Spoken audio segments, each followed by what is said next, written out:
উন্নয়নের কোনো কোনো ব্যাটাই করে দিবে না এখানে। মানে আমরা ভোট দিয়ে যাচ্ছি, যতদিন আর মানে আমরা ভোট দিচ্ছি, কেউ করে দিবে না। খালি পাস করা হয়েছে পয়সা খরচা করে। এমএলএ তৈরি করেছেন, আর আমাদের জাকি তৈরি করছে, এখানে ঢুকবে না আর দিবে না কেউ করে। প্রতিবার মাইপেলে গেছে, মাইপেলে এখন বাদ মাপ টাপ সবই হয়েছে, বাদ কেন এই জিনিসগুলো হয় না? কিসে লাগে? আমরা একটা মোটর সাইকেল কিনছি, কাদাতে নিয়ে যাবো, কি লোক হাঁটবে, কোনো কি কিছু করে দিয়ে কি কেউ? আপনাকে ভোট দেন না? আমরা কি ভোট দিই না? পাঁচটা কিসে লাগে? কি কারণে করছে? পাঁচ তো করছে। দেখলে তো টাটি মাটির ঘর দেখে মেখে যাচ্ছে, তাও পাচ্ছি না। তিরপাল ঘর দিয়ে জল পড়ছে, সারা রাত বসে থাকতে থাকতে বাচ্চা ছেলে পেলে বসে থাকছি। তিরপাল, হ্যাঁ আমি বড় লোক, তাহলে তো পাইনি। গরিব দেখতে পান না আমার ঘরটা কেমন টাটির ঘর। দিকে দিকে শুধু উন্নয়ন আর উন্নয়ন, এমনটাই আমরা শুনতে পাই রাজ্য সরকারের মুখ থেকে। কোথাও কাঁচা রাস্তা থাকবে না, গ্রামীণ সড়ক হোক বা রাজ্য সড়ক হোক এবং পাড়ার ভিতরের রাস্তা হোক। রাজ্যের মুখ্যমন্ত্রী বারংবার সেই বার্তা দিচ্ছেন, প্রশাসনিক সভা হোক বা কোনো দলীয় মহাসমাবেশ হোক, প্রতিটি জায়গা থেকে। তবে কোথায় উন্নয়ন? আমরা এই মুহূর্তে ঠিক দাঁড়িয়ে রয়েছি মুর্শিদাবাদ জেলার লালগোলা বিধানসভার ঠিক বিলবড়া গ্রাম পঞ্চায়েতের একদম জোতখামার নতুন পাড়ায়। রীতিমতো আপনারা দেখতে পাচ্ছেন রাস্তার কি বেহাল দশা। স্বাধীনতার এত বছর পরেও মানুষ শুধুমাত্র স্বাধীন হয়েছে, তবে মানুষের যে অধিকার, মানুষের যে সম্মান, প্রকৃত যে উন্নয়ন, সে উন্নয়ন মাঝপথে দাঁড়িয়ে রয়েছে, আটকে পড়েছে। ভোট আসে, ভোট যায়, নির্বাচিত হয় বিধায়ক, সাংসদ এবং গ্রাম পঞ্চায়েতের সদস্যরা। নির্বাচনের প্রাক মুহূর্তে হাজারো গালভরা প্রতিশ্রুতি তারা দিয়ে থাকেন। তবে যেমনই নির্বাচন কমপ্লিট হয়ে গেল, নির্বাচিত জনপ্রতিনিধি তৈরি হয়ে গেলেন, চেয়ারে বসে পড়লেন, তেমনই সেই সমস্ত প্রতিশ্রুতিগুলো ভুলে যান। রাজ্যের মুখ্যমন্ত্রী মমতা বন্দ্যোপাধ্যায় বারংবার বলছেন একটিও বাড়ি কাঁচা থাকবে না। তবে আমার এক হাত দূরে যে বাড়িটি আপনারা দেখছেন, এই বাড়িটি বাংলা আবাস যোজনার যে প্রকল্প রয়েছে, সে প্রকল্পর আওতায় পড়েনি। তাহলে এই যে অবশাসন, এই যে উন্নয়ন যেখানে প্রকৃত হওয়ার কথা, সেখানে কেন উন্নয়ন হচ্ছে না? এর জন্য মূলত দায়ী কে বা কারা? আমরা সত্য খবর যখন পরিবেশন করছি, তখন স্থানীয় যে সমস্ত দলীয় নেতৃত্ব রয়েছেন, বিধায়ক রয়েছেন, তাদের গায়ে জ্বালা পোড়ার ছিটে লাগছে। কিন্তু আসুন দেখুন প্রকৃত যে সমস্যা নিজের চোখে। গত পরশুদিনের যে বৃষ্টি, সেই বৃষ্টি বর্ষণের ফলে নাজেহাল অবস্থা। একাধারে যেমন কৃষি জমিগুলো, চাষযোগ্য জমিগুলো, ফসলগুলো নষ্ট হয়ে গেল।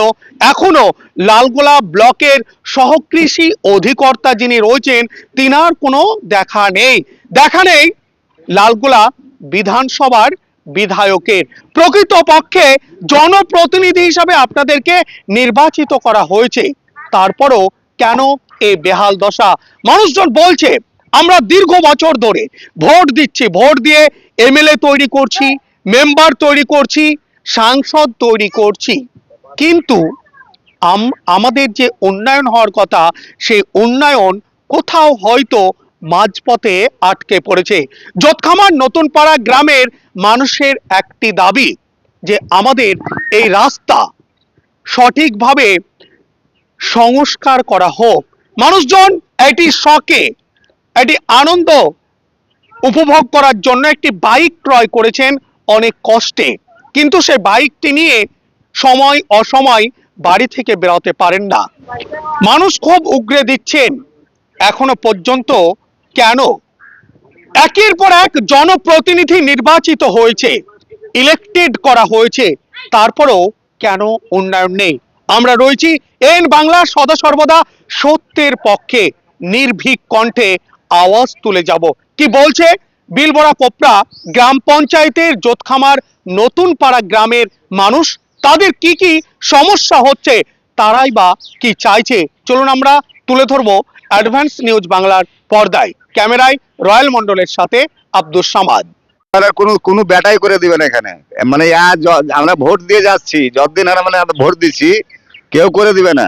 খালি পাস করা হয়েছে পয়সা খরচা করে। আর আমাদের জাকি তৈরি করছে, এখানে ঢুকবে না আর দিবে না কেউ করে।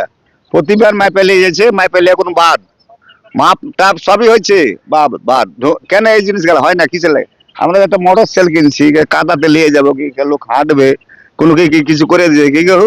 আমরা কি ভোট দিই না? পাঁচটা কিসের লাগে? কি কারণে করছে? পাস তো করছে। এই যেখানে এখানে একটা মিঠা মেম্বার পাস করুন, কোনো আর 10টা টাকা কেউ যে একটা কিছু জিনিস দিবে, যে একটা লাল সুতা ভাবে কিছু করে দেয় না। খালি পাস করলাম আমাকে গ্রামে, তাও তো কিছু করে দেয় না। কিচ্ছু না একটা 10টা টাকার জিনিস কাউকে দেয়নি এখনো। 10টা টাকা যে জিনিস দিবে কিছু দেয় না। অন্য মেম্বার তো একটা কিছু দিয়েছে, এটা তা বাদের খাতায়। আমরা এখন কাকে ভোট দেবো? ভোটটা দিব কাকে? আমি যাকে দিছি তারই পেটটা ভরছে, যাকে দিছি তারই পেট ভরছে। যে আমরা রাস্তায় একটা গাড়ি কিনবো কি বাইক কিনবো, একটা কিছু কিনবো, ছেলেপেলা কিনছে, কারণ তো বাইর করতে পারি না, হাঁটতে পারি না। রাস্তাটা যদি হয়ে যায়, ধরো আমরা রাস্তা মুখ্যমন্ত্রী যে বলছে একটিও গ্রামীণ রাস্তা কোনো কাঁচা থাকবে না, তাহলে গাফিলতিটা কাদের, বিধায়ক না সাংসদ? এখানকার গাফালতি হচ্ছে, এরাই পয়সা খেয়ে নিছে। এখানে প্রধান মেম্বার যারা দাঁড়াইছে, এরাই পয়সাটা খেয়ে নিছে, আসছে জিনিস খেয়ে নিছে, এরাই খাচ্ছে। আমাদের রাস্তাটা করে দিলি হলো, আমরা কি দাবি করব? আমরা যাকে ভালো লাগবে তাকে ভোট দেবো। রাস্তাটা আমরা করে দেখ, যে করে হোক করে দেখ। আটকে কতদিন আমরা বই করবো?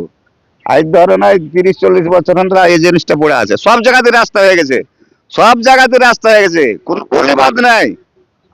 কোনো তুমি দেখো গো, লালগোলাতে হলদার পাড়াতে একটা গলিবাদ নেই, 1 ফুট রাস্তা হলে তো করে দিছে। আমাদের এত রাস্তা ছাড়ছি, তা করে দেয় না কেন? কিসের লেগে? পয়সা কি কে খাচ্ছে? খাচ্ছে তো মেম্বার প্রধান, এরাই তো খাচ্ছে পয়সা, অন্যজনে খাচ্ছে। পয়সা তো আসছে, সরকার না আসে না। আমার নাম তাজুল শেখ, বাড়ি জোট খামার। এটা আমার বাড়ি। সমস্যা বলছে যে রাস্তা করে দিব, রাস্তা করে দেয় না। গাড়ি লেগে দাঁড়ি না, তখন গাড়ি রাখা আছে, বাহা করা যায় না কাদার লেগে। যখনই ভোটের সময় আসছে তখনই বলছে রাস্তাও আর নাই, করে দিব, এই রাস্তা করে দিব। মাটি ফেলা হলো, ওদিক দিয়ে রাস্তা হলো না। হচ্ছে না কেন? আমরা কি করে বলবো হচ্ছে না? ভোট দেওয়ার ভোটটা দিচ্ছি, হচ্ছে না তো আমরা কি করে বলবো? না, তারা ভোটের সময় আসছে, দেখছে, দেখে চলে যাচ্ছে, বলছে হবে হবে বলে হয় না। আমরা তো ভোট দিচ্ছি, আমার 2বার থেকে ভোট হইতে লেগেছে, আমি 2বার ভোট দেওয়া হয়ে গেছে, কই এখনো রোড হলো না। কতটা সমস্যা হচ্ছে? সমস্যা অনেক, তো আপনারা দেখতে পাচ্ছেন, দেখলেন তো কত সমস্যা। কাদার জন্য যাওয়া যায় না, পরে যাওয়া যেতে হচ্ছে, গাড়ি রেখে আসতে হচ্ছে অন্য জায়গায়। গাড়ি। হ্যাঁ, আমার নাম কাদির শেখ, বাড়ি ইজত খামার। দেখলে তো টাটি মাটির ঘর দেখে মেখে যাচ্ছে, তাও পাচ্ছি না। তিরপাল ঘর দিয়ে জল পড়ছে, সারা রাত বসে থাকতে থাকতে বাচ্চা ছেলে পেলে বসে থাকছি। তিরপাল, হ্যাঁ আমি বড় লোক, তাহলে তো পাইনি। গরিব দেখতে পান আমার ঘরটা কেমন টাটির ঘর। সরকারে কি মনে করছে, কি করে বলবো? কি পরিস্থিতির মধ্যে দিয়ে দিন যাপন করছেন? খুবই কষ্টতে দিন যাপন করছি, আমার ঠিক কষ্ট কাহারই নাই। এমন কষ্ট, মানে আমার ঘরে জল পড়ছে, টাটির বাড়ি, দুটা ঠিক মতন খাইতে পাচ্ছি না, খুব কষ্ট। আমার মাথা গ্রামখানে কাহারই নাই। একবার জানালছিলাম, ওই বলেছিল, ফোন করেছিলেন, ফোনের কথা বলেছিল, তাও কিছু বলেছিল যে যাবে। হ্যাঁ ভোট দি। ভোটের সময় কি বলবে? ভোট নিয়ে এলে ভুগাতে বলবে যে দিব, দান নাই। আঙ্গুরা বিবি। আমার 3টা ছেলে মেয়ে, 2টা মেয়ে, একটা ছেলে। এই তো জোত খামারি।